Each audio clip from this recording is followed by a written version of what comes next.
एक घने जंगल में कराल केसर नाम का शेर रहता था। उसके साथ दूसरक नाम का एक गिदड़ भी सदा सेवा कार्य के लिए रहा करता था।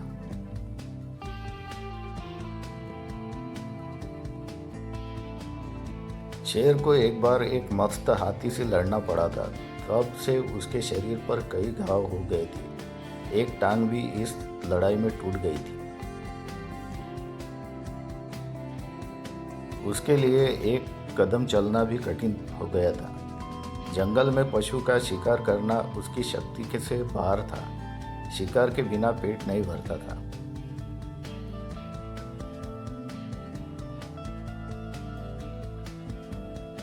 शेर और गिदड़ दोनों भूख से व्याकुल थे।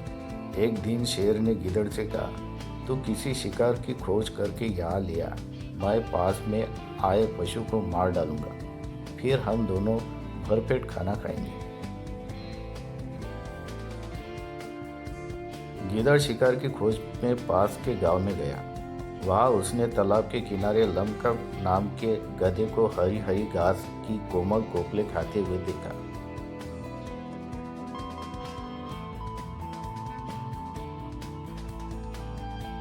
उसके पास जाकर बोला, मामा नमस्कार, बड़े दिनों के बाद दिखाई दिए हो। इतने दुबले कैसे हो गए?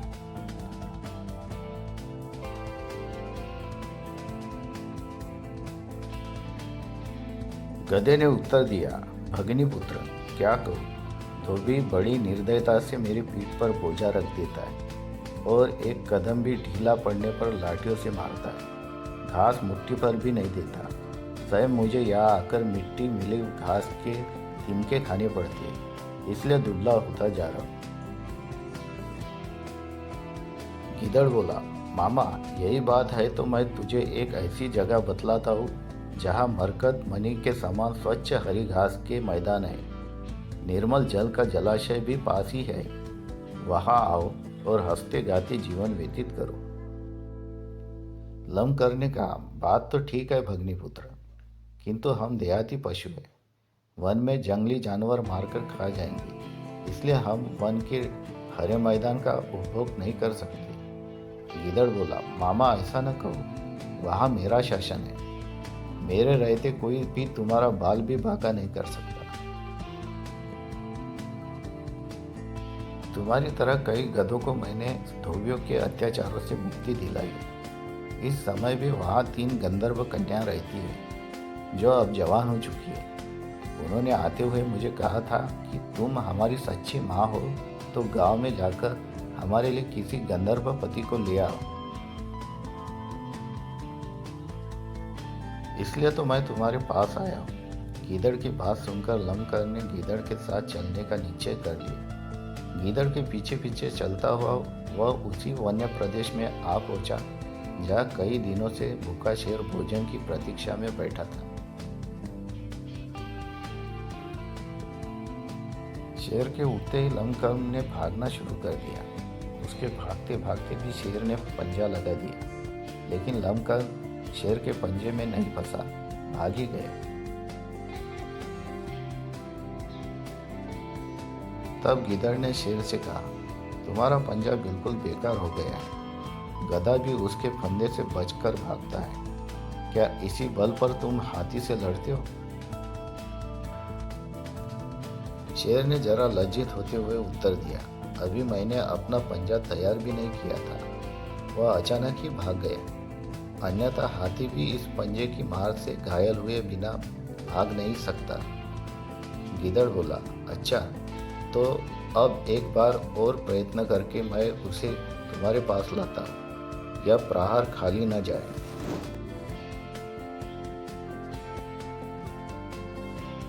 शेर ने कहा, जो गधा मुझे अपनी आंखों देखकर भागा है वह अब कैसे आएगा? किसी और पर घात लगाओ।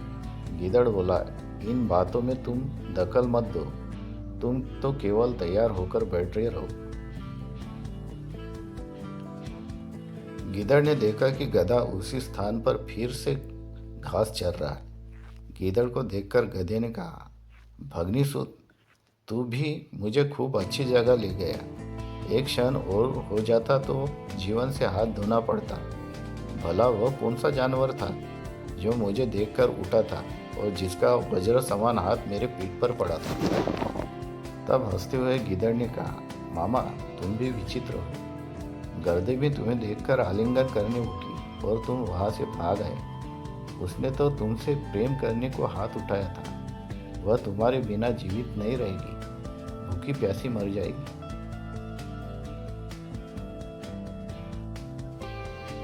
वह कहती है, यदि लंबकर्म मेरा पति नहीं होगा तो मैं आग में कूद पड़ूंगी। इसलिए अब उसे अधिक मत सताओ, अन्यथा स्त्री हत्या का पाप तुम्हारे सिर लगेगा। चलो मेरे साथ चलो। गिदड़ की बात सुनकर गधा उसके साथ फिर जंगल की ओर चल दिया। वहां पहुंचते ही शेर उस पर टूट पड़ा। उसे मारकर शेर तालाब में स्नान करने गया। गिदड़ रखवाली करता रहा। शेर को जरा देर हो गई। भूख से व्याकुल गिदड़ ने गधे के कान और दिल के हिस्से को काट कर खा लिया।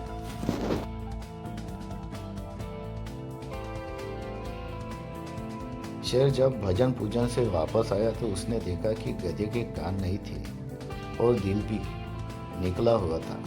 क्रोधित होकर उसने गिदड़ से कहा, पापी तूने इसके कान और दिल खाकर इसे झूठा क्यों किया?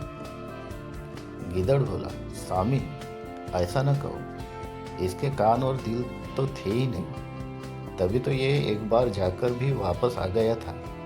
शेर को गिदड़ की बात पर विश्वास हो गया। दोनों ने बांटकर गधे का भोजन किया। इस कहानी से यह सीख मिलती है कि निर्णय लेते समय अपनी बुद्धि का इस्तेमाल करें, दूसरे की बातों में ना आए। तो कैसी लगी कहानी दोस्तों? अगर कहानी पसंद आई है तो चैनल को लाइक करो, शेयर करो, सब्सक्राइब करो। धन्यवाद।